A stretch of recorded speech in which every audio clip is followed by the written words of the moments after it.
What's up, everyone? This is Ryan here. Today I'm doing a talking video on the Stihl GGA 26 mini chainsaw. I really hope at some point this thing will get used this year for 2026 season, which I hope at some point this thing will get used again this year because there's one thing that really something like that you can see because this gets used almost like every single time this machine gets used almost like twice, okay? And like I said, you can see this is a 2022 model, so this thing came out since 2022.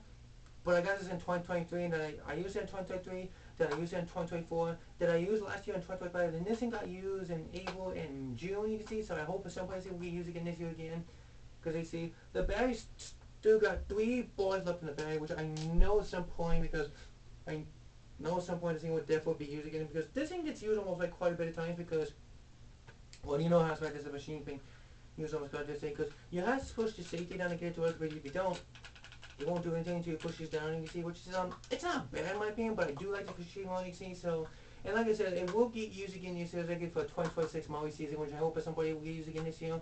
because I know at some point this thing will get used again this year, because you know how this machine's been used almost a couple times, you see, so I really hope at some point this thing will definitely be used again this year again for 2026 Maui season, and definitely will be used again used almost the whole season, and it's definitely looks on a pretty nice looking machine.